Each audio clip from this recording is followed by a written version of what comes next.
ত্রয়োদশ জাতীয় সংসদ নির্বাচনের ভোট গ্রহণের বাকি আর মাত্র 11 দিন।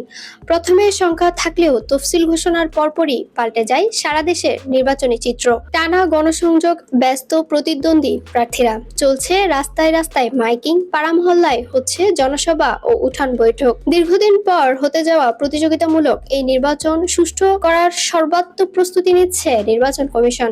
এর মধ্যে নির্বাচনী ইশতেহার ঘোষণা করেছে জাতীয় নাগরিক পার্টি। কয়েকদিনের মধ্যে বিএনপি এবং আগামী 3 ফেব্রুয়ারি জামায়াত ইসলামীর ইশতেহার ঘোষণার কথা রয়েছে। সব মিলিয়ে রাজনৈতিক বিশ্লেষকরা বলছেন, সংখ্যা ছাপিয়ে সারা দেশে বইছে নির্বাচনী উৎসবের হাওয়া। বিভিন্ন জায়গায় বিচ্ছিন্নভাবে সহিংসতার কিছু ঘটনা ঘটলেও মোটা দাগে উৎসবের আমেজেই দেশ জুড়ে চলছে জাতীয় সংসদ নির্বাচনের প্রচার।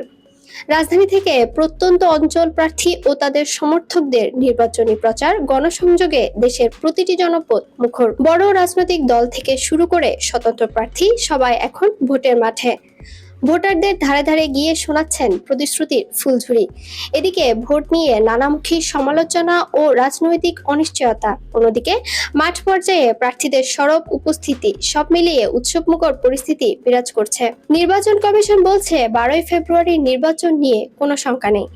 মাঠে 1 লাখ সেনাসহ আইন শৃঙ্খলা রক্ষাকারী বাহিনীর 9 লাখ সদস্য থাকবেন। খোঁজ নিয়ে জানা গেছে, সকাল থেকে রাত পর্যন্ত ভোটের মাঠে দাপিয়ে বেড়াচ্ছেন প্রার্থী ও তাদের কর্মীরা। প্রধান রাজনৈতিক দলগুলো ভোটারদের মন জয়ের জন্য নানা প্রতিশ্রুতি সামনে আনছেন। কোথাও উন্নয়ন, কোথাও কর্মসংস্থান, আবার কোথাও সামাজিক সুরক্ষা ইস্যু হয়ে উঠেছে প্রচারের মূল সুর।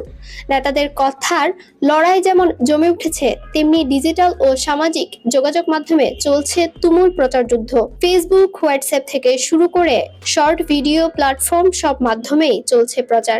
চায়ের দোকান, বাস স্ট্যান্ড কিংবা বাজার, সর্বত্রই আলোচনার কেন্দ্রবিন্দু ভোট। প্রথমবার ভোট দিতে চলা তরুণদের মধ্যেও উৎসাহ চোখে পড়ার মতো। অন্যদিকে শান্তিপূর্ণ ভোট নিশ্চিত করতে তৎপর প্রশাসন। নিরাপত্তা জোরদার করা হয়েছে, চলছে নজরদারি।